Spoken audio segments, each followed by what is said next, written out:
November chapter meeting for 2021. So to start off, well, the agenda, we're going to start with our state of the chapter, move into a keynote presentation with Mike Foss.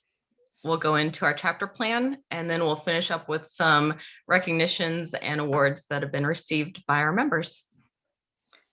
So to start off with the state of the chapter, here's our heat chart. We've been updating this since 2013.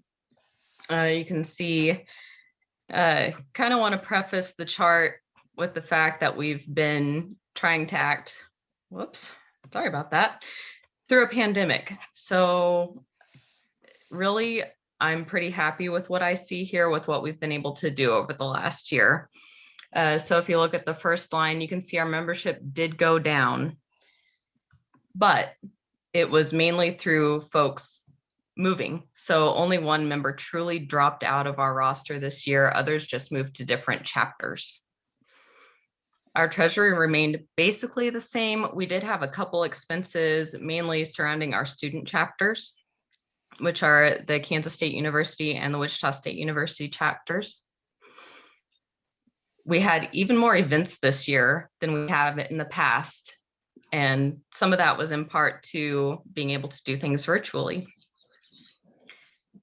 If we slide on down to communication, we've kept up our org chart, which is our newsletter, and only 2 chapters this year received a platinum award. So I want to really highlight that we were one of them.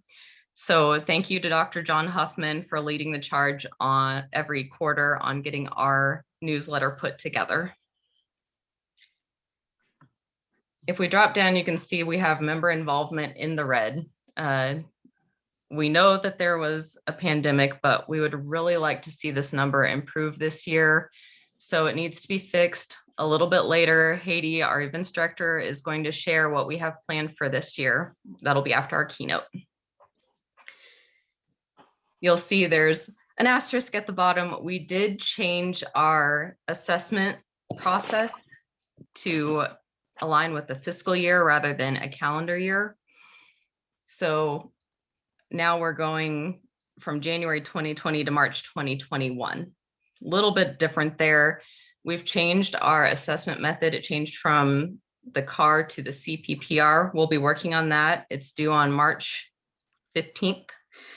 You can see some color coding there. We have been a gold chapter for the last 5 years. So yay for us. Great work, everybody. All right, moving on in our presentation, I'll turn this over to Kelsey, who is the treasurer of our chapter, on a little report about our treasury status. Hello, everybody. So this year we have had an incoming total of $1,024. You can see on the green bar on the right, and then our outgoing was $830. So our current treasury is at $6,700 for the membership portion of the treasury. We do also have, you can see in that little yellow box, $2,500 designated specifically for students. So our treasury is higher than that. It's just we separate it out based on the money that is specifically designated to the students. So that $2,500 is earmarked for things like student events, student conferences, scholarships, things like that. And then the $6,700 is for our membership costs. All right.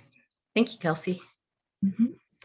All right, moving on. Here are some of the highlights from 2020. So we got to do some really neat things even through COVID, including starting off the year with our biannual chapter banquet. It was a great night held at John Bardo Center at the Wichita State campus. Had great attendance, gave out some awards, and had a couple of great speakers. Also, the Region 5 conference was this last year, and Wichita State was lucky enough to host. We received very positive reviews. It was a great event for students and professionals alike.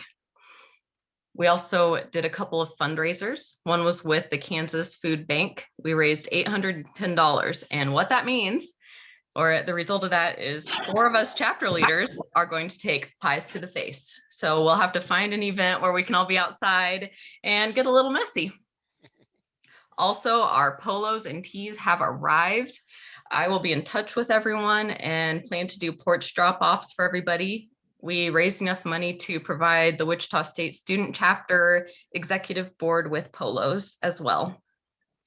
We introduced a couple of new social events this year in lieu of not being able to tour at companies. The first one was bowling. That was a great night.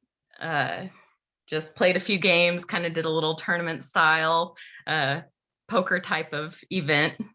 Our disc golf we held in Emporia, and that was a combination of all of the greater Kansas chapters. So that included both the Wichita State and Kansas State student chapters and the Kansas City and Wichita professional chapters. So got to hear about the facility that they have there in Emporia, Kansas that actually makes the discs. Got a little tutorial on how to best throw a disc, and then we played through a couple of rounds of Frisbee golf. We also had a movie night. That was our December event.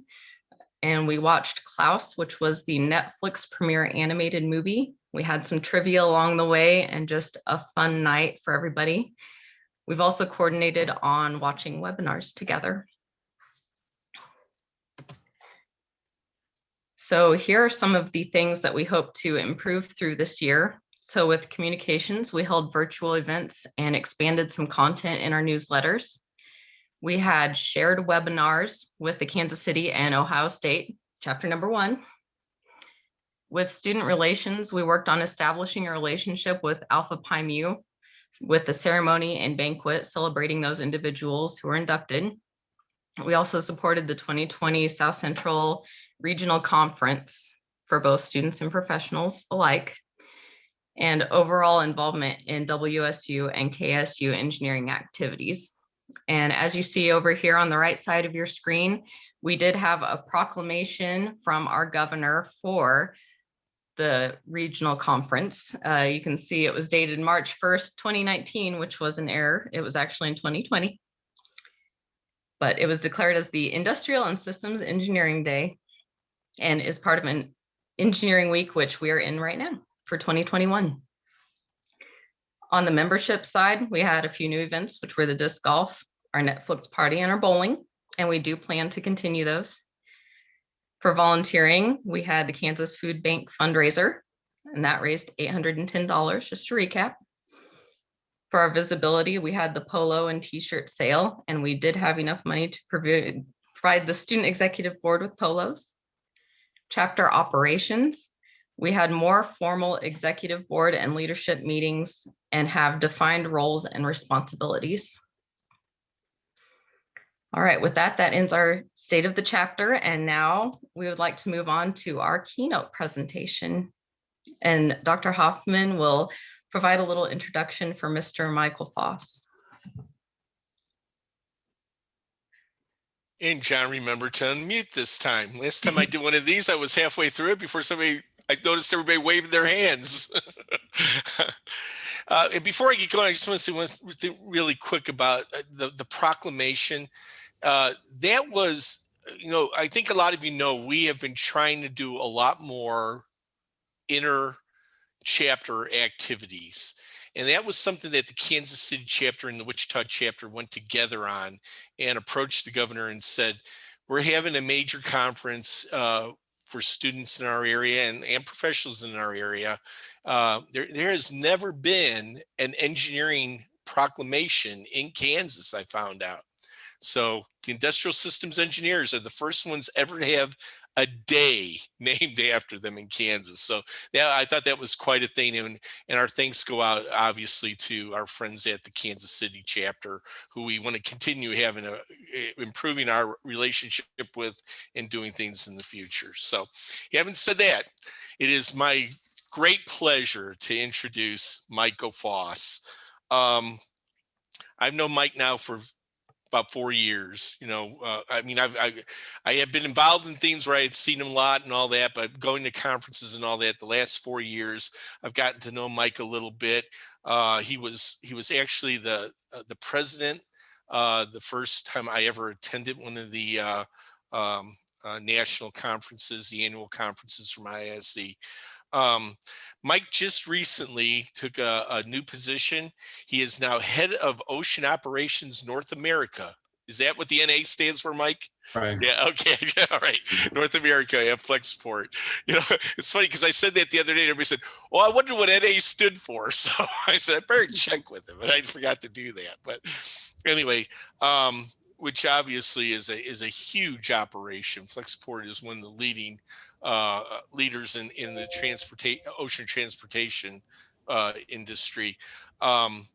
Prior to that, he had many. Now, I can tell you something right now. Mike's Vita goes on forever, and I'm not going to take that long. I'm just going to read you the really big highlights of it. But just know this is a very accomplished person that we have addressing us tonight. Prior to that, he had leadership positions, including general manager of transportation at Caterpillar, process engineering and continuous improvement for Amazon Transportation Services, global director of logistics, exports, and import optimization at Cameron International, vice president of logistics at Weir Oil and Gas. And for 20 years, he had a multitude of roles between 4 different operating companies that are part of the FedEx enterprise. Mike received his BS in industrial engineering from Texas Tech University. You ever see a picture of Mike? Guns up, guys. Michael was, again, BS in industrial engineering from Texas Tech, where right now he is the current chairman of the College of Engineering's Dean's Council. He has maintained his relationship with Texas Tech since graduation. He earned his Lean Green Belt from Texas Tech. In 2012, Michael was inducted into the TTU Industrial Engineering Academy, where he serves as the chairman of that too. He's been chairman and president of a lot of things. Boy, I tell you, I don't know how he gets the time to do all this stuff. That particular recognition is a lifetime appointment.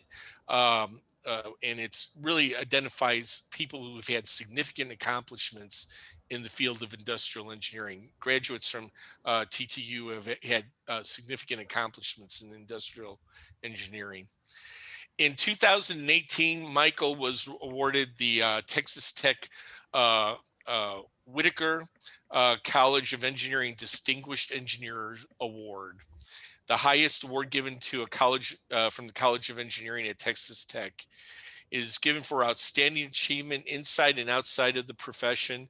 And Mike is one of about 230 people, TTU engineers, graduate engineers, who have received this award, and one of only 27 industrial engineers who have received this award.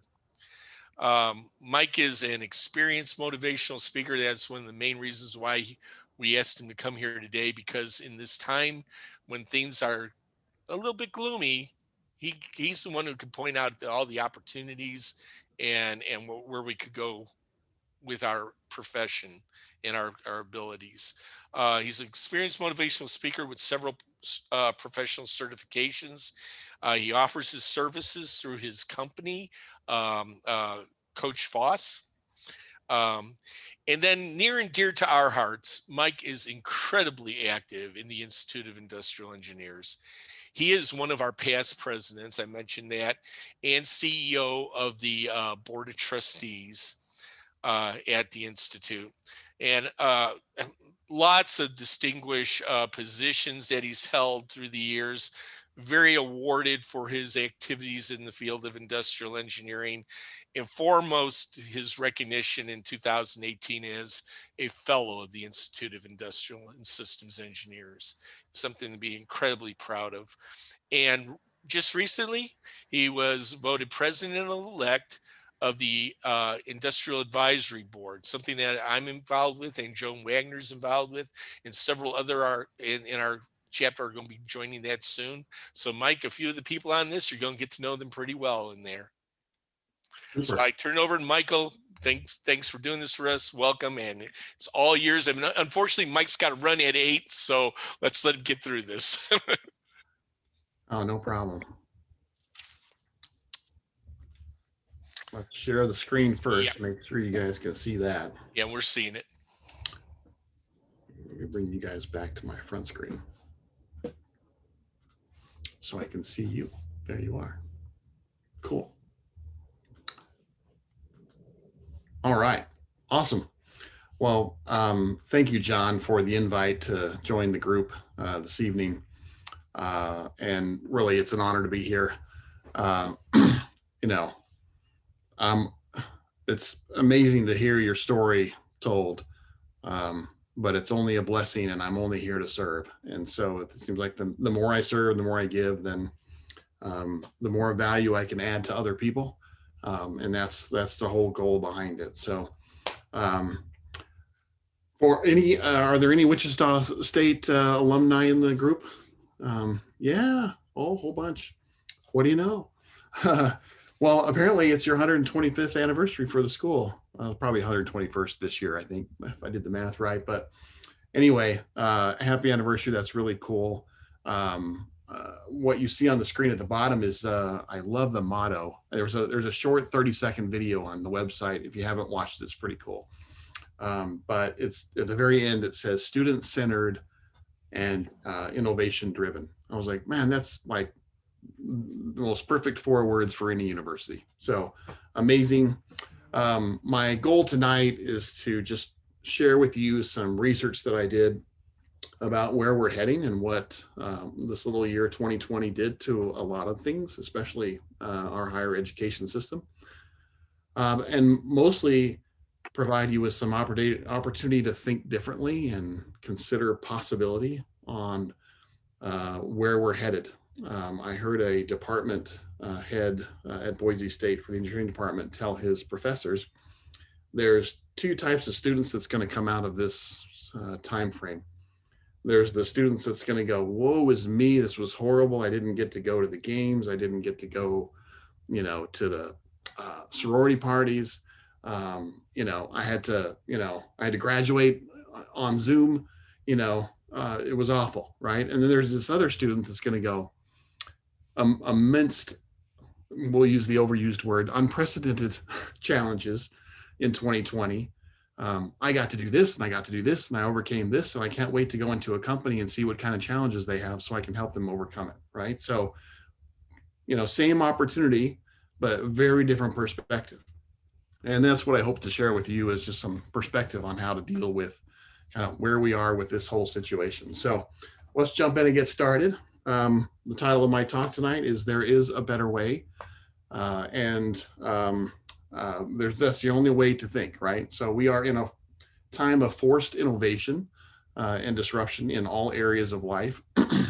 Fortunately for us as industrial and systems engineers, we always believe that there is a better way, regardless of the situation, opening the door to possibility. And what that means to us is we have examples of key leaders in industry that have led significant changes over time. And it's very exciting for us to, know that there's people out there that have proven the way based with the same kind of degree, setting that we have. And this is really important because together we can and we must take the next steps, to go boldly, I think, into an unknown future, especially where education lies and in business, to continue as a leader in the industry. And we must strengthen our mindset and raise our expectations and move quickly to a new level of excellence. Very exciting times indeed. So every crisis creates, unexpected problems. I had the opportunity to listen to Lou Holtz speak earlier. It was actually last year now. But he's 83 years old. He was the head coach of Notre Dame and some other football colleges. And just as spunky and wiry as probably as has ever been. And he said, every year I started my season by telling my coaches, we're going to face at least 3 crises. I don't know what they are, who they are, what they're going to be, and how challenging they'll be, but we're going to expect them, and we're going to overcome, and we're going to adapt, and we're still going to put 11 players on the offense and 11 players on the defense, and we're still going to give our best effort, right? So really in life, we must always expect this. 2020 was this. You can go back every year and find something challenging personally or in business or in industry. But what the good news is also every crisis creates unprecedented opportunities if you look for them, right? So we're in this really interesting place where it's kind of called VUCA, which really stands for volatile, uncertain, complex, and ambiguous. But the changes are fast. There's big ups and downs. When all this started last year, let's close everything. Okay, let's open up. No, let's close it, right? It was like, what are we doing here? And then how many masks do I need to wear?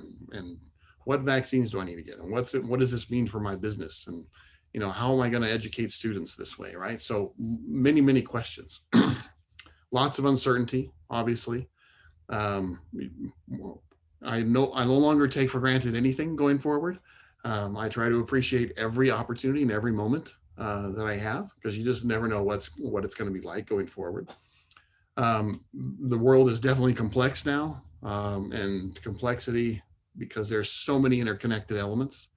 When this all came out, March Madness was about to begin, and everything was canceled, right? It was like, okay, fine, good decision.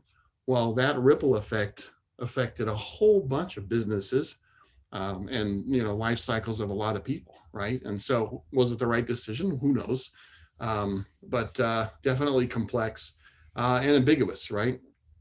Lots of unclear signals out there about what to do and where to go. So definitely a challenge. I love this quote from John Wooden, who says, "Do not let what you cannot do interfere with what you can do," right? And so really what's most important in all of this is that we have to not be distracted by all the challenges that face us today, but really by what we can do and what we can control and how we can optimize that regardless of what happens. So good advice for your personal life and for your business life. And so a lot of companies and educational systems are looking at this like, is this a threat or is this an opportunity? And a lot of companies go through something which is called a SWOT analysis, which you probably have heard of. If not, you should check it out. It's a good thing to do on an annual basis in your own life or in your own business. But it talks about what are the strengths, what are the weaknesses, what are the opportunities, and what are the threats. And of course, 2020 has brought unprecedented change in education, right? I mean, those educational universities that had a really strong distance-based learning program that were already used to recording their sessions or going live virtually and had technology set up in all of their rooms, didn't have that hard a time transitioning, because it was really, okay, let's put the distance-based learning model in place for everything. Other universities that didn't have that in place, it was crazy, right? I was like, oh, how are we going to do this? And how are we going to overcome this? There's a real threat to the current model. And a lot of people are really questioning whether it's going to work or not, and whether it's going to survive or not. There's many companies in our past and some universities probably today who are overconfident and thinking that they can just ride their past successes and have stopped innovating or really are at risk, depending on how this all plays out. So there's been a lot of research done by consultants and third-party companies to help universities understand the current situation, where we are, and how to advance forward. And there's been a lot of innovations. Some of these, regardless of the pandemic, were in place already. But I'm going to list through a few of them that was recently released in an article and talk a little bit about what those mean and why there's some good ideas out there that universities really should consider. So the first one's called the triple threat. And what this means is a graduate can possess three things when they graduate: an internship, a long-term project, and an industry recognized credential along with their degree. So not too far out of range of maybe what's offered today already. Sorry, I'm having trouble hearing you. Oh, me. Sorry, Siri. I'll speak louder. Anyway, the next one is experiential marketing. This is an opportunity for universities to go into high school educational programs, get them engaged in maybe some short-term courses, kind of experiencing the values proposition and the brand at the high school level, and start to really get some motivation going behind the type of student that they could bring in. The next one, while this is probably earth-shattering right here, provide a a 1 to 2 day turnaround on admission decisions, right? I mean, good grief, it takes forever when you send off those letters. It's like every day you check the mail. It's like, did I get accepted or not? And how hard is it, right? So we have the ability to do this all electronically and quickly. And I think universities can challenge themselves and do a better job here. Another one is develop an online education worthy of the brand. I think so. There were universities that were ready to switch, and there was those that weren't. But either one, if they didn't consider the quality of what they were delivering to the student, it really degraded their brand and the opportunity for that student to learn well. And so it's got to be a core strategy for 4-year institutions to be, ambitious and relevant in the online offering. And quite frankly, you can reach a lot more people, and there's a lot of opportunity with it. And it's got to be quality, though, to the brand, right? It can't be just something quickly done. Another one is reduce time to completion. There's a lot of talk about reducing the entire, basically 4-year plan for a bachelor's degree to 3. Really is kind of challenging the status quo of how students used to learn and these breaks that they used to get, and why they might no longer be necessary to complete the process. Here's another good one I think is really good is evergreen learning, right? So there's an opportunity for students and graduates to become lifelong learners. And, business is accelerating at a pace of change greater today than ever with new systems. I just started, as John said, with a new company. And you think out of all the social media devices and stuff that I've learned to use, I would pretty much be ready to be plug and play. Well, no, they're using all kinds of new stuff because they're a tech company, right? So it's like, oh man, fun stuff to learn. Obviously, it's adaptable to other things that I've learned, but there's a lot out there. And a university that's very forward thinking could offer an evergreen learning opportunity, like a membership, for example, to satisfy the requirements of people who need to learn throughout their entire career. Another one is identify and develop shared services as possible. And what this means is borrow and share with strategic key partners. So, if you're really good at this at your university and you've got another one that's good at that, maybe make a barter system that shows, hey, okay, we'll share with your students our expertise and you can share with our students your expertise. Another one's called the non-degree education opportunity. There is an interesting challenge coming soon. Back in the last kind of recession crisis, 2008, there was a drop in human production, as you want to call it. And so from the year 2025 to 2030, there's a pretty significant drop in the traditional age of a student that's going to be going to a university. Hiring is tilting towards skills currently and really talking up how it's necessary to have skills to go into versus maybe a traditional degree. So I think there's a lot at stake here, and industry is really challenging this as well. And so I think the university that wants to hold on to the traditional model may find themselves surprised when it comes to what the future looks like. And I think those that challenge themselves to really think outside the box may find opportunities to not only maintain, but grow their potential opportunity for, teaching students as they go forward.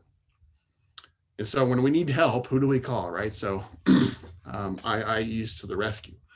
A couple of things though, what's being said in the out there in the world today. Right. So universities may be at the cutting edge of research in almost every field, but when it comes to reconsidering the structure of their own, they've been very risk averse. This is very true. And it's not like it's an easy thing to change. It's very complex. By 2022, it's been stated that no less than 54% of the workforce will require significant reskilling. This is higher than it's ever been in the past. So there's a tremendous opportunity to open the value proposition to an existing workforce who already has a degree. We already talked about this one. The age of students is going to plummet, or not the age of students. There's just the opportunity of students drops because there's just a drop in that age group between 2025 and 2030. So it's imperative for institutions to innovate before there is a crisis. And really, there's not a moment to waste. And, 2020 has brought a forced innovation opportunity for something that's been lingering and coming for quite some time. It's just exacerbated the situation. And so, yes, IISE's to the rescue. What perfect timing for Engineering Week to come up with their theme, Imagining Tomorrow. I love it, right? Engineering Week was started back in 1951 to celebrate engineers. It was always meant to be in conjunction with Washington's birthday, who was considered the nation's first engineer. And what I really love about the theme is it is very hopeful about the future, right? And that's what we as IEs do. It doesn't say surviving today, or it doesn't say dreaming of yesterday, right? It says imagining tomorrow. And that's what industrial engineers do, right? No matter what we do, there's always a process or a system, and we find a way to make it better by reducing costs or improving service, making it more efficient, right? Thinking outside the box, finding a better way, to achieve what we want to achieve, right? And so what a beautiful thing for this year. I recently read a book by Simon Sinek called The Infinite Game. It's a really outstanding book. And it talks a lot about successful companies who go after a just cause or a worthy cause, and those that don't. And those that don't are very kind of considered of a very finite thinking, and it doesn't turn out for them usually very well. And so we as industrial engineers have a very just cause. You can see the official definition of what an industrial and systems engineer is from IISE's website, and the mission. And, it's really impressive. I'm obviously very biased because that's the degree that I got. The first year of my education, I was planning to be an architect, and I was taking architectural classes, had a part-time job at the #1 firm in the state of New Mexico. So I was all set.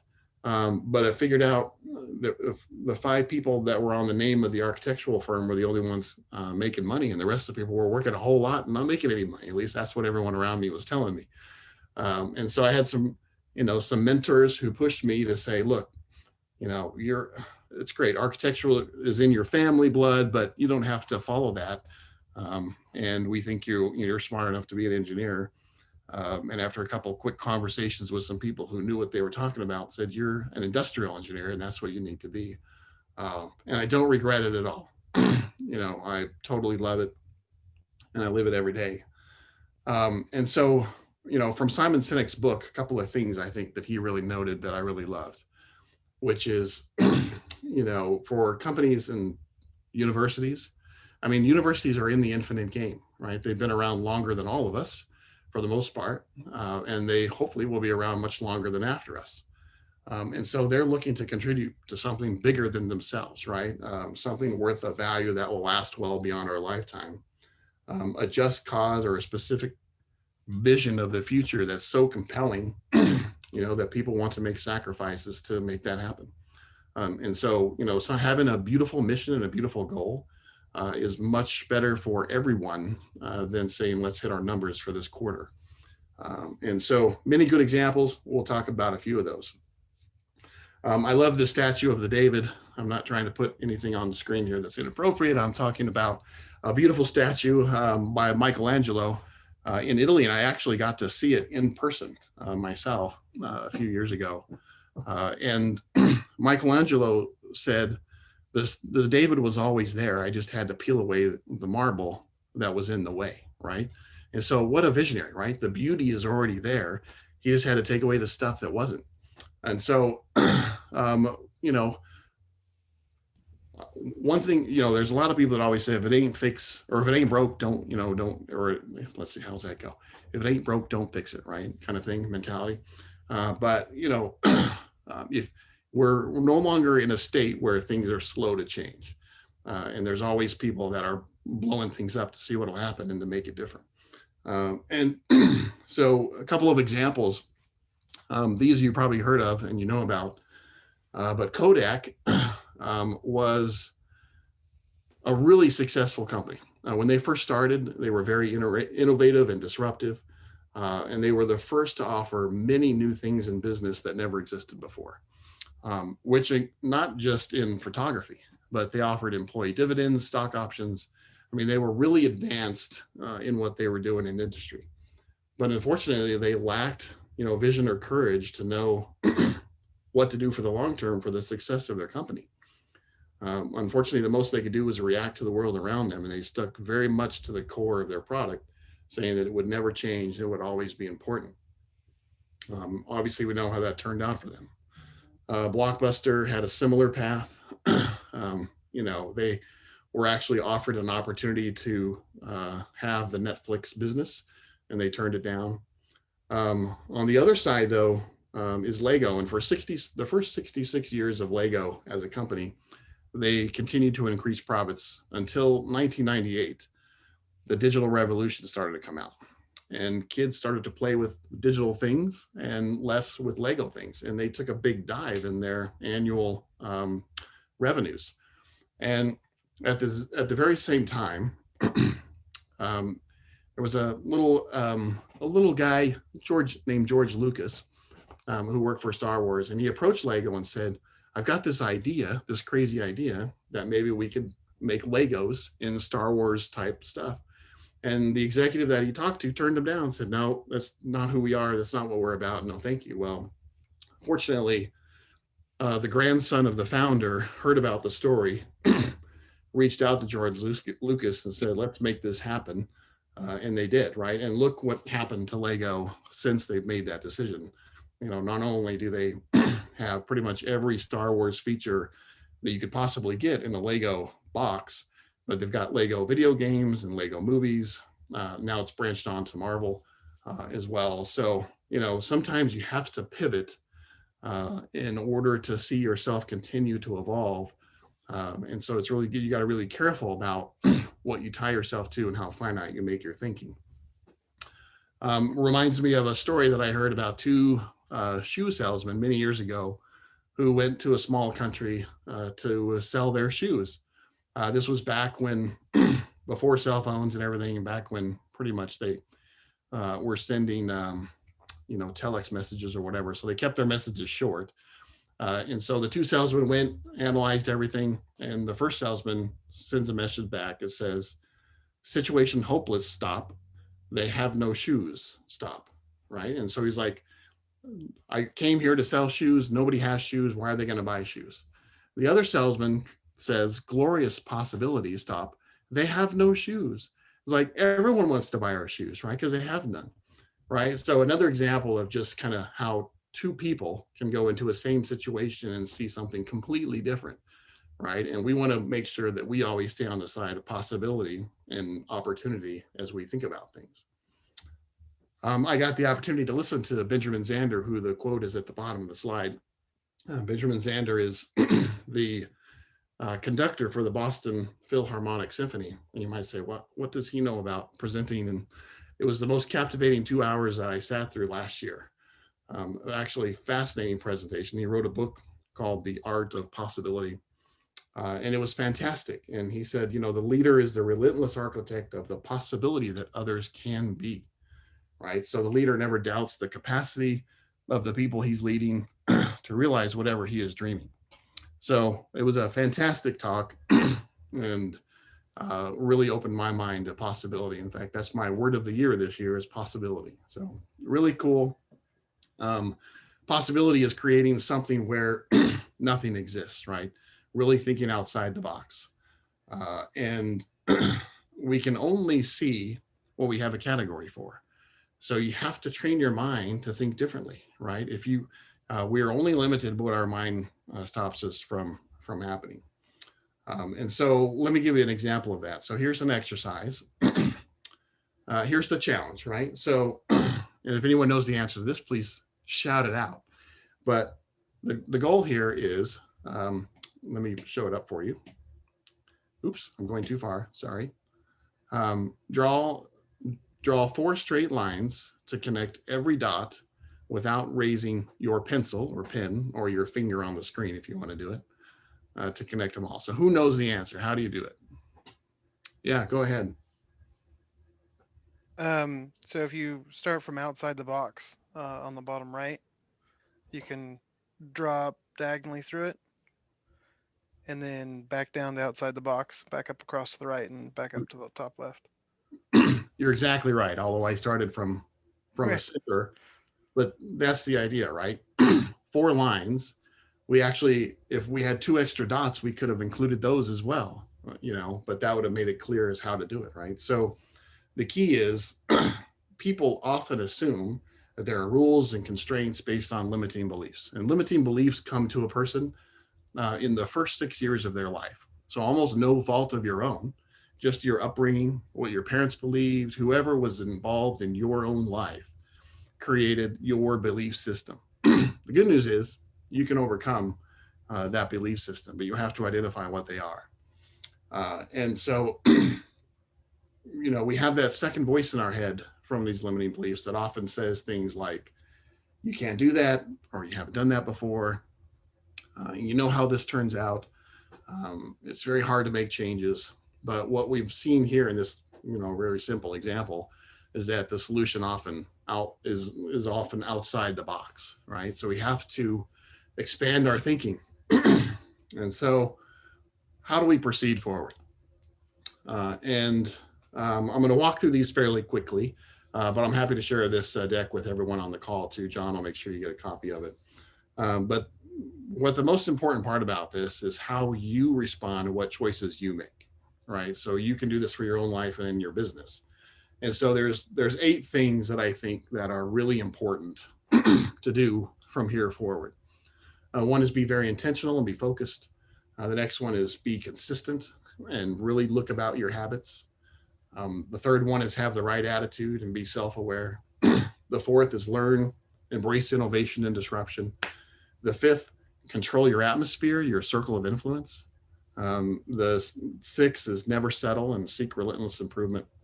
Number 7, be enthusiastic and visualize with enthusiasm. And number 8, dream big. So we'll move through these fairly quickly. But what's important is to know, I love this quote from Mark Twain. It says, the 2 most important days in your life are when you're born and when you find out why you're born, right? And what you can do now with it is to advance yourself as to your why, to make the most of it through these things right here. And so all of us have greatness inside of us. I believe everybody was created with a special potential and opportunity to do something better than most anybody else. And you have to believe that. And to reach your full potential, it requires you to grow and to maximize yourself towards your why. And so who you are today and who you become tomorrow are a direct reflection of how you grow personally.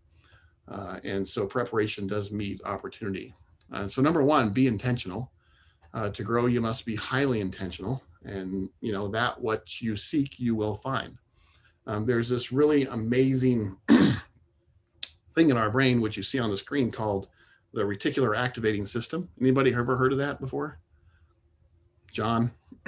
And so it's really fascinating. So it's a bundle of nerves that are in your brain stem that filter out unnecessary information so that what you deem as important, it gets through, right? And so basically it's your fine tuning of your ability to what you see, to what you hear, what you feel, and to captivate that. So like if you're in a large room and somebody says your name, you hear it, even if there's noise in the room, because you're attuned to hearing your name and you've set a filter that says, I will hear that.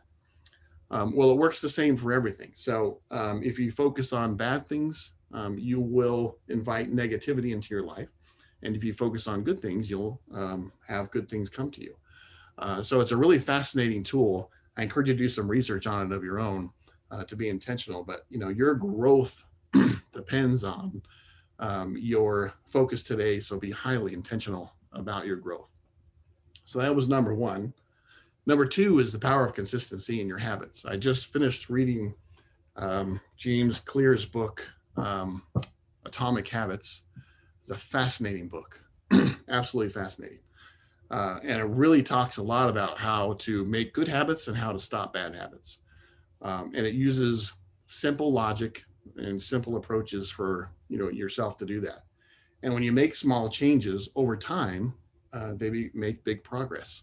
Those who, when those changes are positive and disciplined regularly, they lead to great achievement. So a habit is defined as a routine practice performed regularly, basically an automatic response to a specific situation. And in James's book, he says, the quality of our lives often depends on the quality of our habits. So with the same habits, you'll end up with the same results, but better habits, anything is possible. James talks a lot about systems too, and I love his approach to systems thinking as well. And John Maxwell says, of course, never underestimate the compounding effect of consistency. And it's amazing.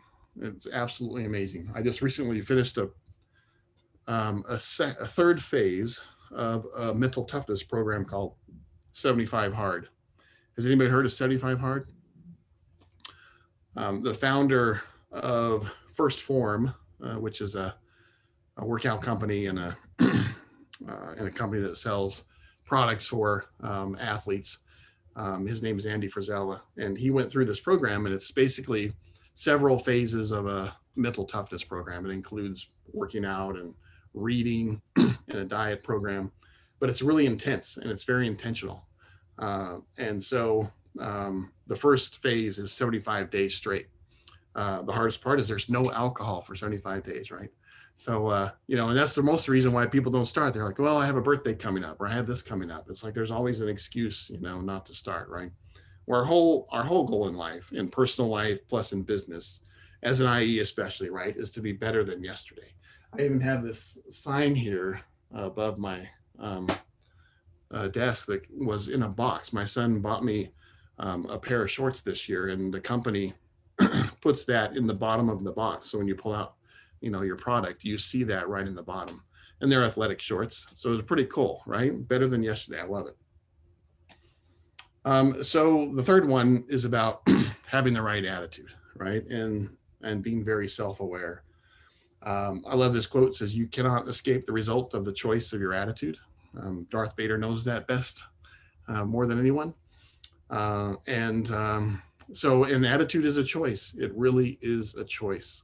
And so it's been defined by studies that attitude and self-awareness is the key predictor of success. And you must be aware of the power of your mind and when it's negative or your limiting beliefs. There was a recent study done that was published in the results of a book called It Takes What It Takes by Trevor Moawad. And the results were these 4 stats. Creativity, when you're negative and your mindset's negative, your creativity decreases 18%. Errors increase 30%. This one's amazing. Illness, and I saw this probably last year, right? People were afraid. People were negative. And I think they opened up their exposure to, make things worse for themselves. It's either started or exacerbated 83%. Just 3 minutes of the news, I think should be just 3 seconds of the news, but it can increase your negativity 27%, right? So these are huge factors, and it all talks about, controlling your awareness of yourself. And there was a study done by Carnegie Mellon, I believe, on 72 CEOs ranging from 5 million to 5 billion in annual income. And they said, what's the most important thing a CEO needs to do? And is to be self-aware, right? And so for all of us, it's the same thing, right?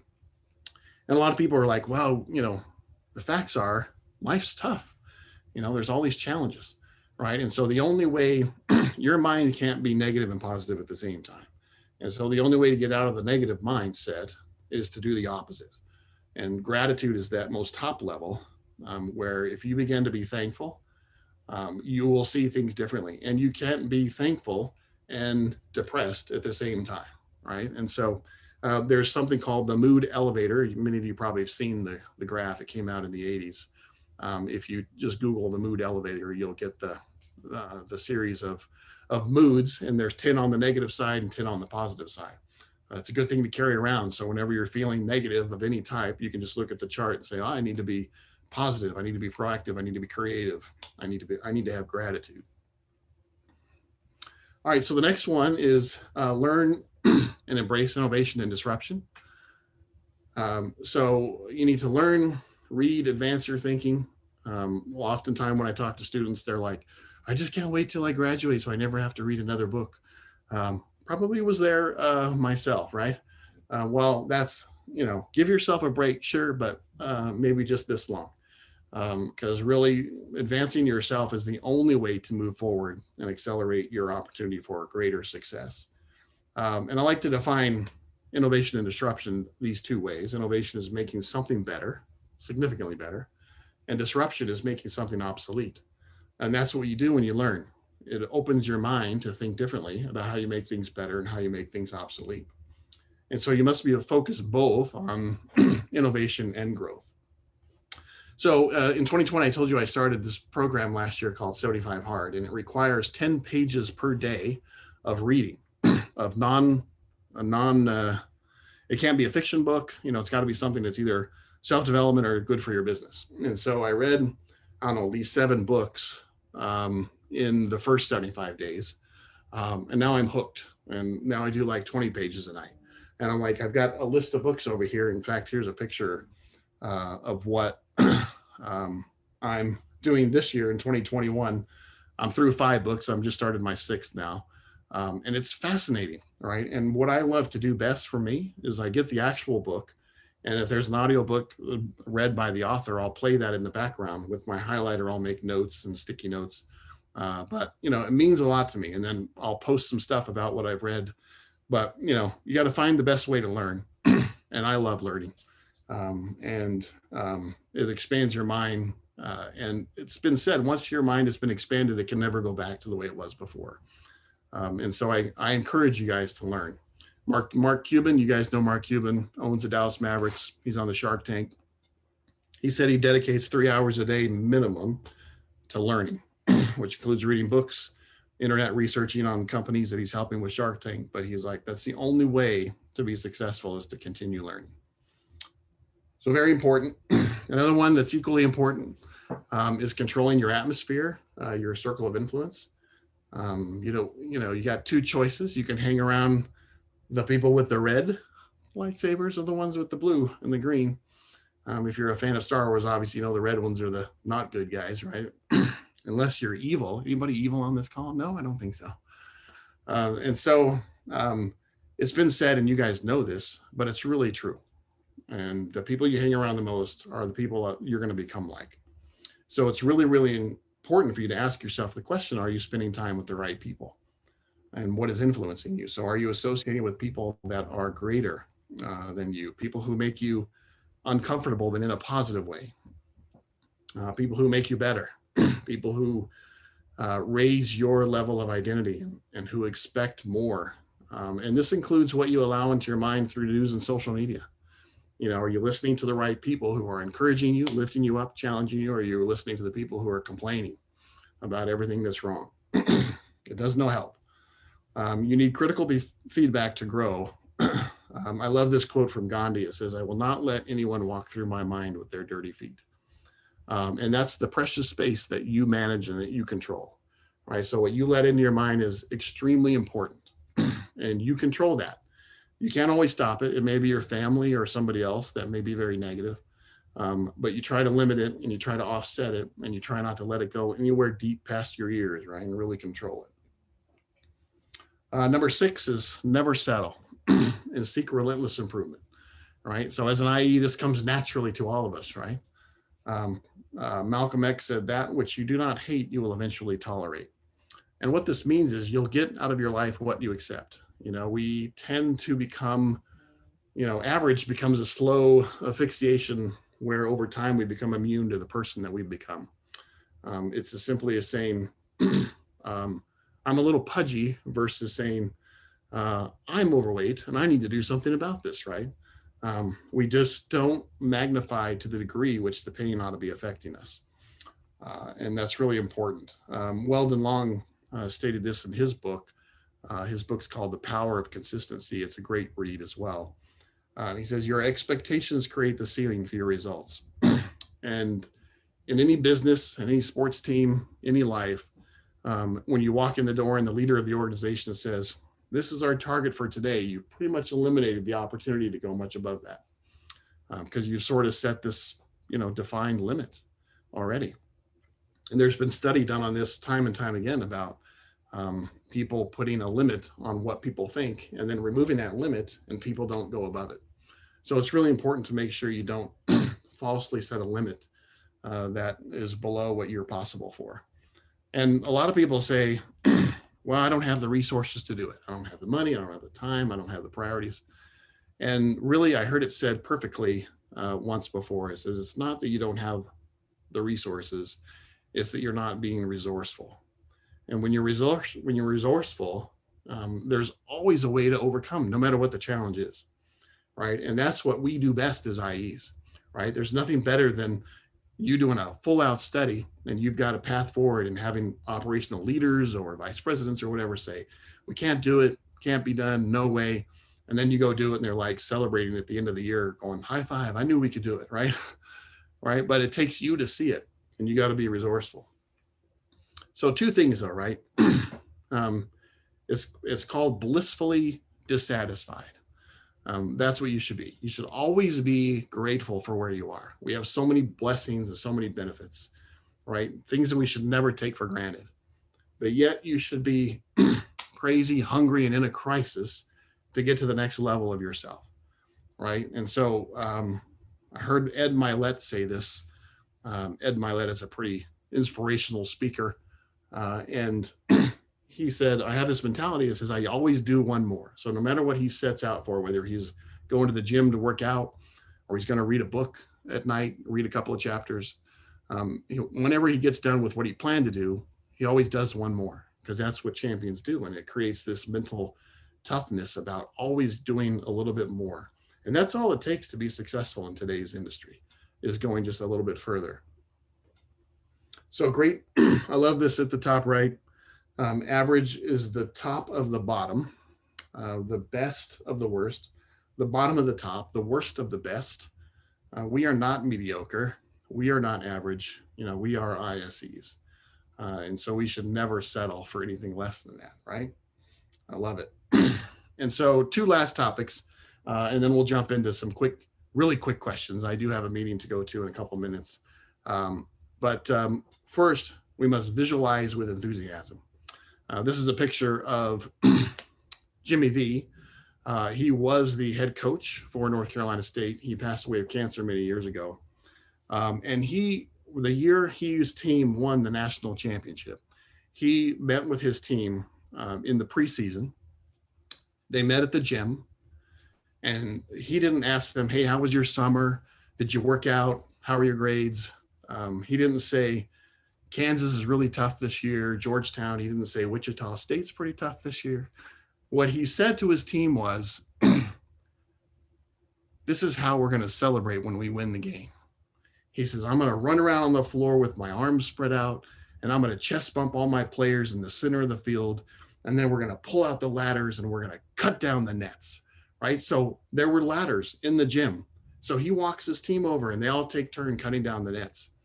What that did was it painted a picture of that it's possible, of what it can be like to win the national championship. He didn't paint any other picture below that. So the amazing thing is they won. They won that season, and he got to cut down the nets with his team. There's tremendous opportunity when you visualize and believe where you can be to overcome obstacles. Really exciting. Enthusiasm is one of the most powerful engines of success. When you do a thing, you should do it with all your might. You probably heard the last part of this quote from Ralph Waldo Emerson that says, nothing great was ever achieved without enthusiasm. And it's true. So lastly, the desire here is for you to dream big, right? The chancellor for Texas Tech many years ago, his name was Kent Hance, and he had about as West a Texan accent as you could imagine. And he would always say, dream no little dreams, right? And he's right. Dream no little dreams. Dreams are not meant to be little. And so if you want your story to be a magnificent story, your life to be a magnificent story, then realize that you are its author. Take control of it, right? So dream big means your mind will gravitate to what you're most familiar with. So you've got to go out and touch what you want. You got to go out and see it. You got to start to believe it. And I love this line: our past can never be better than our future, right? Always better than yesterday. And if that's your mentality, you will always improve. I challenge you to think about what your next 12 months will look like now. If you just put into practice a few of these things that we've talked about, you will grow tremendously. And this is your story. The finish line is going to come. You can sit in the stands and watch life pass you by and see where you turn out, or you can take charge, and take control. So here's my call to action. Make a plan and take massive action, right? So think about these things for yourself, for your business. Tonight, write down something that you're going to do differently tomorrow that's going to make yourself better. And then do it again the next day, right? I have a gratitude journal. It's right here on my desk. And I do this every year. So this is my gratitude journal for this year. And these are the topics that I talk about. So faith, family, fitness. And to me, fitness is health, body and mind, soul, and finances and friendships. And so every night I think about some things that I'm grateful for, and I write it in the book. And it's tremendous what it does for you. And it's, it creates an overwhelming amount of a momentum for you to be successful going forward. So be open to possibility of what's next. Never let anybody tell you can't do something. Have courage to lead and move forward with a just cause. And as it says, the most dangerous word in the dictionary is later, right? Most things that you don't take action on now that you should most likely never get done. And so it's been a pleasure talking to you all tonight. I'm sorry I had to go so quickly. I tried to trim this down. I just love talking about this, and I love to see what happens when people implement change in their life. So yeah, times are tough, right? I'm like this, but this talk isn't about how bad it is. This is a talk about how good it can be, right? So here's my new hashtags. Live life, live full, and leave empty, right? I mean, that should be our goal every day. So, thank you so much for your time. I appreciate it. There's always a better way. Any questions before I jump off to another call? Hey, Hey, Mike. Oh, go ahead. Sorry. No, you got to go ahead. I guess one question I have, you always say be open for new things and innovate. What is one thing to kind of temper that, to make sure that you're not innovating too much or going too far into the realm of what could be, and kind of staying grounded a little bit?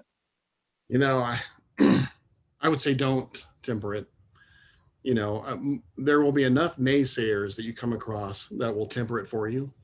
And so for me personally, Amazon's not the number one company in the world because they tempered their innovation and their disruption thinking.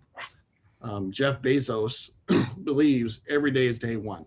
And what that means is he's got this entrepreneurial spirit and mentality to tackle anything that comes his way. The last year that I was there, Walmart and Target started pushing their one-day service pretty big. And if you're a prime customer of Amazon, you are guaranteed pretty much 2-day delivery. And so what Jeff Bezos said, look, we've got to accelerate our path to 1 day, and we need to make this happen. So everyone met, talked about it, put a plan together. It was going to take some time because this is a significant network. I mean, the network of capacity in Amazon in the US is larger than the leading parcel companies in the US. So giant capacity. And to change that system to go from a 2-day model to a 1-day model was not insignificant. He said, you got 2 months. I'm announcing we're going to 1 day for Prime. So, we made it happen, and we had to think outside the box. And we had to really disrupt all the plans that we had for facility expansion, network expansion, to alter the path to make 1-day delivery possible. And they weren't stopping at 1 day, right? So what's coming to you next is half-day delivery or 2-hour delivery. They already have Prime now, which is 1 to 2 hour delivery in major markets. But the predominant amount of SKUs, hundreds of thousands, will be available to you in very short order in a very fast pace, because they have that mental capacity to say, I don't care what everyone says can't be done. We're going for what can be done with no limit, right? So the biggest resistance to innovation and disruption are the people around you, or the bureaucracy that your company deals with. And it's unfortunate because you see companies say no all the time, and many of them don't exist. Awesome. Thank you. There was Hey, another- Mike. Yeah. Yep.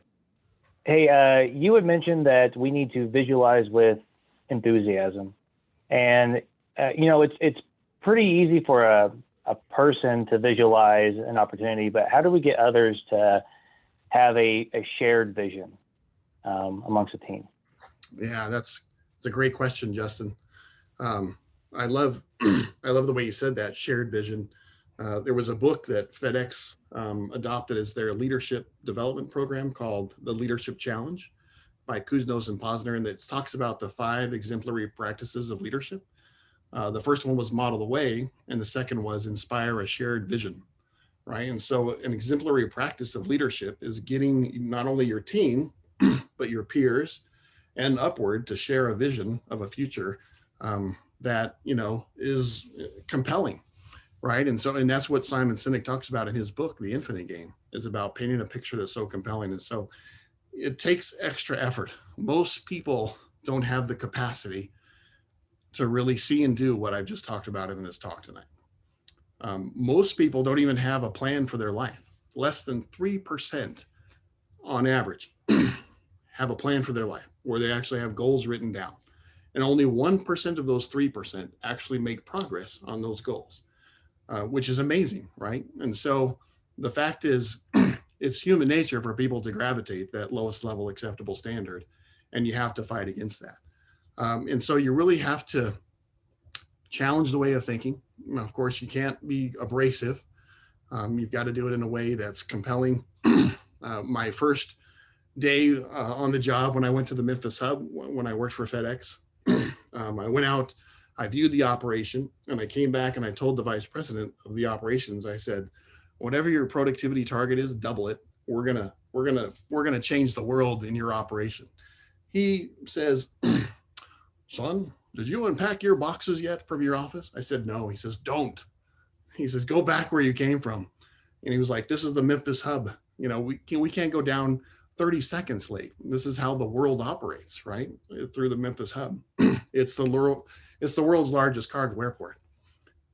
So what I learned was I need to control my enthusiasm a little bit, get some small wins, gain his trust, and then go after the big stuff. It was not a year later, and it was more than double of the productivity that he was hitting at the time I was there. FedEx believes in redundancy to the max because every package has to be delivered on time. But there's ways to do it without wasting, tons of dollars in the process.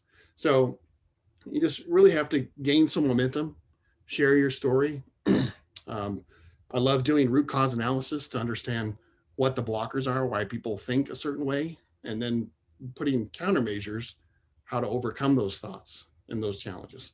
And then that gets you to the path of, visualization where you can see success. I mean, Phil Mickelson was asked how powerful visualizing was. Phil Mickelson is a pro golfer. He had done a good job for a long time, but had struggled winning major competitions well into his career. So finally, one of the people that was training him said, go putt 100 putts from a certain distance. And when you make 100 in a row, you can stop. And so it took him over 2 days. He putted. He got to 99 one time and missed, but he didn't stop until he got it. And it created a discipline and a passion in him that said, I can do this. I can visualize myself doing this now, 100 putts in a row. And so after that, he won 3 out of 4 majors in a short amount of time. So it's really important to visualize and see yourself in a level of success. And if those around you just can't adopt, then you have to consider maybe alternatives. and go a place where you can thrive, because it's really important. Thank you. Appreciate that. You bet. Nice tie too, Justin. I can still see it. Thank you. Well, Mike, we know you have to run, but why don't we go to the next slide? Yep. As a thank you, the much coveted Crystal IISE paperweight is coming your way. This is something we give to our guests. And Mike, this was just awesome. By the way, this is the second time I've heard this one. He did for the IAB in December. And, usually the second time I hear something, I'm like, okay, I've heard this already. I'm still sitting here the whole time taking notes. It's amazing. What a wonderful presentation. So everybody, virtual clap or thumbs up for Mike. Okay. And Mike, thank you. And you are now on our friends distribution list. So you're going to get our newsletters and all the other fun stuff that we do here. Okay. Wow. It's an honor to be here. And, my success with IISE all started because Joan let me be her friend a long time ago. Joan was on the board and she was like, hey, you want to do some work on the national level with me? And we did some analysis and some projects. And from there I became, Joan's replacement on the board, and then it turned into being president. So, it's, I owe you a great deal. And your friendship means a lot to me. So it's my pleasure to be here. Well, thank you again. And by the way, I should mention that Dr. Krishnan from Wichita State, the head of the Industrial Systems and Manufacturing Engineering Department, has been on for this whole thing. KK, he gave you a whole bunch of ideas there. Awesome. So anyway, thanks, Mike. The future is ours, and Yeah. the educational system is one of the most challenging things to change. And so it's no small thing that we're tackling. But we're in a prime space. The Dean of Engineering at Texas Tech is an astronaut, and he studied at MIT. And so he's been places most people can't even understand. And so I'm helping him change the way that they think at Texas Tech. It's going to take all of us in the system to change this, but we have an opportunity to do it, and we owe it.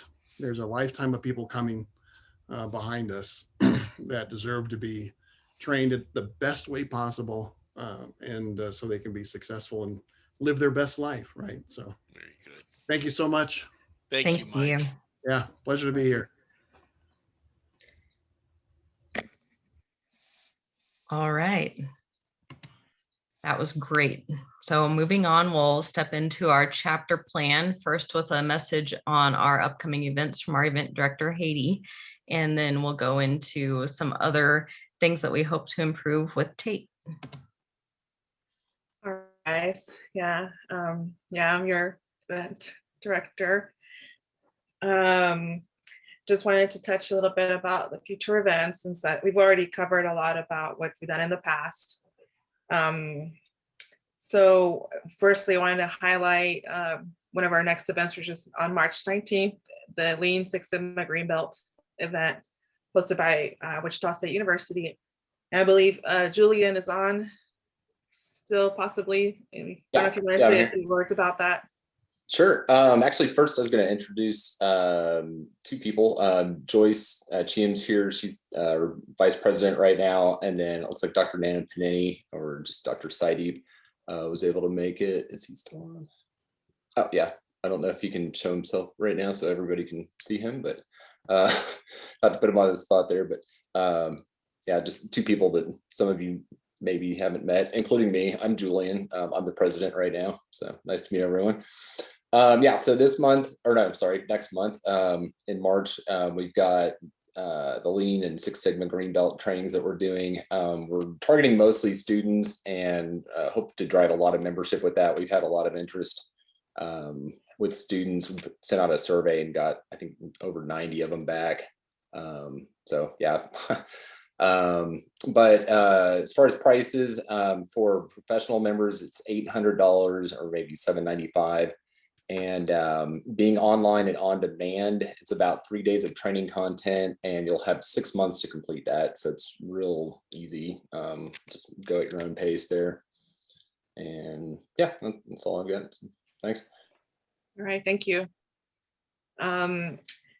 Just to go on to the forthcoming events, in the next 2 months, we're going to focus on mostly online events. We just keep an eye out for a movie night that we will plan in April. And it looks like the engineering open house might be online as well in May. And then there'll be some webinars that will be sent out in between that as well. So keep an eye out for links and dates for webinars that are either related to industrial engineering or just timely topics or cutting edge type of topics as well. And then our first in-person event that we're planning is the best ball golf event at Sierra Hills.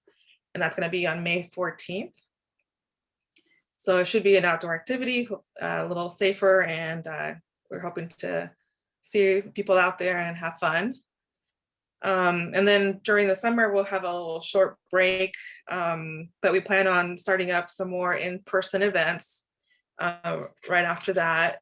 The first one would be that we have on our schedule is in July with the Wichita Wind Surge Baseball and a possible tour as well with that event. And then another possible activity that it's going to be in September would be the All Kansas event. We're hoping to do another disc golf activity, which should be outdoors and would be a good idea. And then another point to highlight too, that in November, we're going to have chapter elections, and our president-elect, Tate Lampe, is going to talk a little bit more about that in a little bit. And with that said, I just wanted to invite you guys to join my event planning committee. We're going to have meetings, and just come and join us either at our chapter meetings, and you can learn more about that. Because we would like to have more diverse type of activities, like maybe more volunteer activities or socials and mixers with like the local chapter for student chapter, et cetera. So, please attend our events, and the more the merrier always. And it also keeps our chapter being great. So that's all I've got. Thanks, Haiti. All right, moving on to our chapter development plan. Tate will take you through some of the main points. Okay, so the first kind of being, you guys might have noticed there seems to be a little bit more, I wouldn't say cadence, but a lot more bureaucracy in the stuff we're doing. We've done a really good job of getting together some standards, procedures, and processes. We're going to try to keep that ball rolling. Like Haiti said, we're going to have our elections come November. We're going to have open nominations in October. This is going to all take place digitally. So we're going to, ask for anybody that you think should be on the executive board, but then we're also going to go ahead and take considerations for ones that are the director positions. Those are usually appointed, but if somebody is interested, we're more than happy to have their name on the docket. The next main step of kind of standardizing our processes is the treasury management. Being an election year, we want to make sure that's all aligned and we have all the processes down, and we can hand it off as need be. There should be some information about a website coming soon. We have been able to get a IISE56.org domain name. If you do go there, there is the bones of a website. We're always taking ideas for what we need to add, and it's always a work in progress.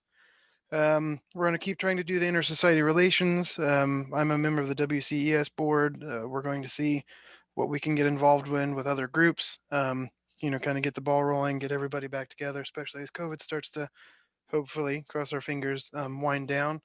We're going to keep up the Alpha Pi Mu stuff, getting them banquets and all of those things for their induction ceremonies. The Young Professionals group, Josh Kimke is on. Him and Courtney Allen are going to be kind of the spearhead of the Young Professionals organization for our chapter.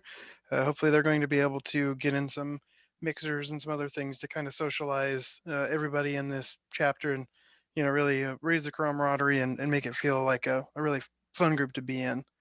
We're going to continue the student chapter support. We're looking into kind of piloting a mentoring opportunity where we can help with career development and, really guide people through what they want to do with their careers, and hopefully hook them up with resources that can help. We're also trying to look to give back to the public. There's been interest in trying to do a civic project for the city of Wichita, hopefully kind of increase the visibility of the industrial and systems engineering professions. We're going to revamp the Order of the Engineer support. I guess it's been years. I'm not going to say how many because I don't want to give away how old John is, since we've done a Order of the Engineer induction. But it's been quite a few, and there's a lot of interest in getting that back going. Always we're going to try to have membership drives. Really, we've got a lot of events planned. We just need to boost the numbers of people attending them. And then the moment John has been waiting for, he gets to show off the wonderful polo. We're going to be doing another polo drive for fundraising come this spring. So we should be sending out an email with some correspondence of if you'd like a polo, how much it's going to cost, and how we'll be able to do all that. So I believe that's it for me. All right, thank you, Tate, for that review. All right, and now it's our final section. We've made it to the recognition portion of our presentation for the night. So the first person that we would like to thank is Dr. Dennis Levese. He's been the Dean of the College of Engineering at Wichita State University. He did get a position with Michigan Tech, so he left. Now we have Dr. Stephen Skinner as our interim dean, and we're looking forward to the permanent appointment and getting to work with them. We'd also like to thank Dr. Naranjan Kulkarni. He's been our vice president for the region for the last 3 years and has just been a wealth of information and great support for us. And taking over that, we have Mr. Emmett Hull. He was just elected. He's been serving as the president of the Kansas City chapter, and we do look forward to continuing our relationship with him. And Emmett has been online. Emmett, do you have a few words Well, to say for Emmett us? had to just drop off. Crud, missed him. Missed him, but he left this message. He said he really enjoyed this tonight, and he looks forward to obviously to the things to more opportunities between the Wichita chapter and the Kansas City chapter. But what Emmett would really like to see in his vice presidency is the things that we've done between Wichita and Kansas City, we start doing it across the region. That there are, and I'm paraphrasing here, but he and I talked about this. We have lost professional chapters in the South Central region, which is just terrible because this is the strongest region for industrial engineering in the United States. I bet you didn't know that. There are more members of IISE from our region than any other region. We are usually the region that gets the most gold chapter awards and other awards, and yet, believe it or not, Houston chapter lost their chapter just recently. The third biggest city in the United States does not have a chapter. Now, I've been talking with some of the people that are in that chapter, and it looks like they're going to try to reboot it. Okay, so maybe they'll come back. But we know that Oklahoma City doesn't have a chapter. We know that there's another. Dallas actually has a really good chapter. Who is it? There's somebody. One of the other big cities doesn't have a chapter. I can't remember now. But anyway, there is ample opportunity for growth, for industrials and systems engineering, and definitely ample growth for our institute in our region. So some of you know that I've agreed to be assistant regional vice president with Emmett, and I think that's one of the things we're going to work on right away is to say, what do we need to do to strengthen our chapters and do more inter-chapter activities? So thank you. Thanks for those words. All right, so continuing to our member spotlights, we get to check out Justin's awesome tie again that matches in with our IISE colors. But we do want to congratulate him on his recent acquisition of a Kansas professional engineer license. We'd also like to say congratulations to our president-elect Tate Lampe, who got his INCOSE certification.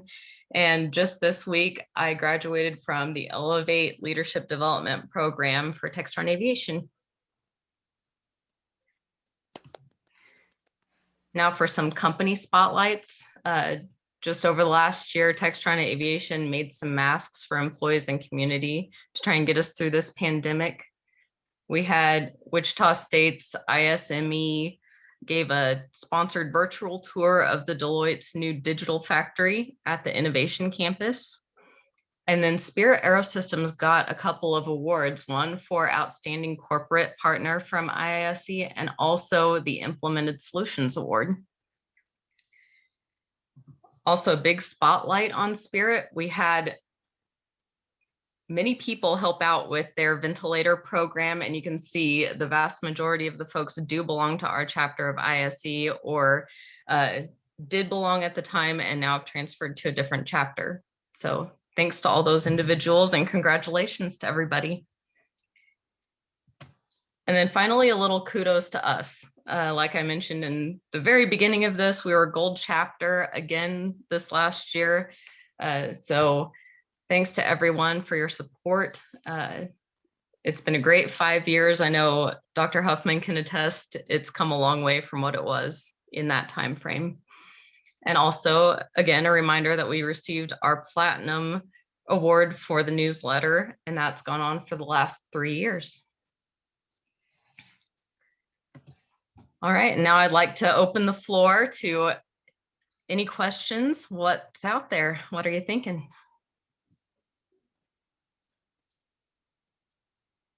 Thinking building a website is difficult. And we missed our meeting tonight. Yeah, we did. I was there. I don't know where you were at. I was a little preoccupied for some odd reason.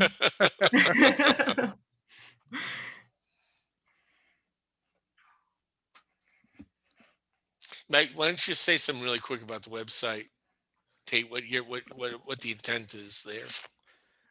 So yeah, we're trying to do a little bit of transitioning away from Shutterfly, but really we're not trying to recreate the wheel. We want it to kind of be a one-stop shop where everybody can go and get all the information they need. We're going to use it as a place to update our events, as well as keep a public calendar there, so that anybody, if you're not getting our emails, you can always just hop on there, figure out what's going on. I believe the one event we have on our calendar is this meeting, so anybody who went to our website hopefully didn't miss this. But it will be updated with newsletters, any events that are going on, highlights of anything we get sent or think that is worth letting you guys know. So excellent. If you don't mind, I just wanted to give kudos to Kirsten and the leadership team.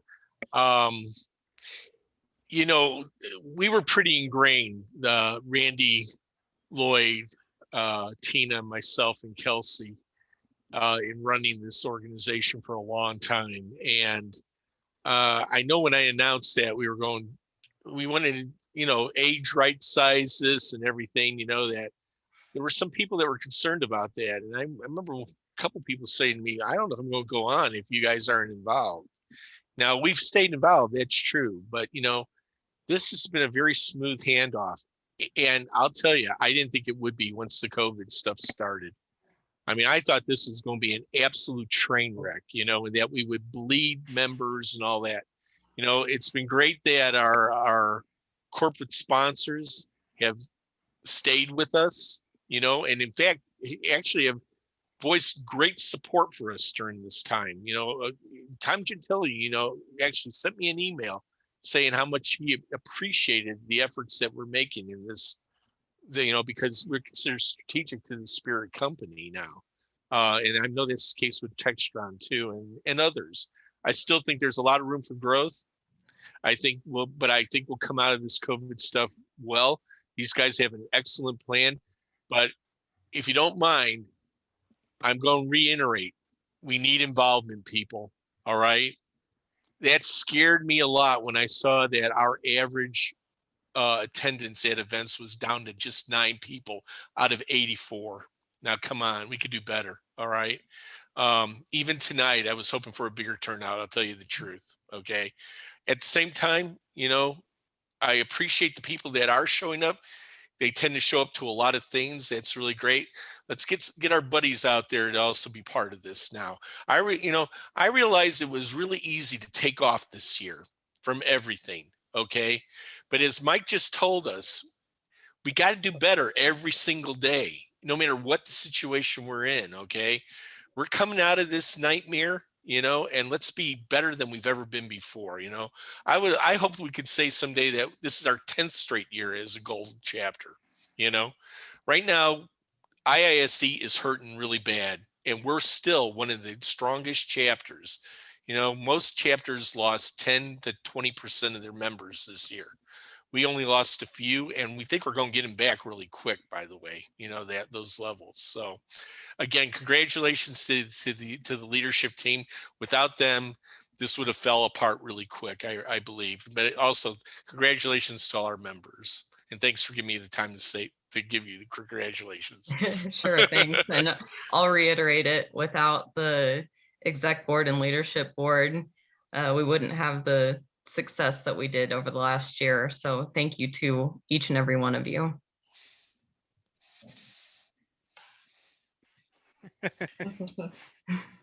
And our next all member meeting will be our banquet, right? Yep. Okay, but we'll have lots of events between now and then, so come out to them. Yep. We'll get emails out to everyone. Just keep watching your inbox. Thanks, guys. Thank you.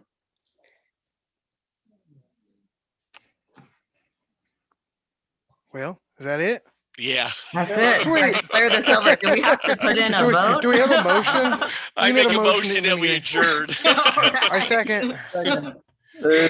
Thank you to all of our presenters. Thank you for your Kirsten attendance or tonight. John, I've got actually a little bit of business to discuss, which is why I waited until the last minute. Oh, sure. So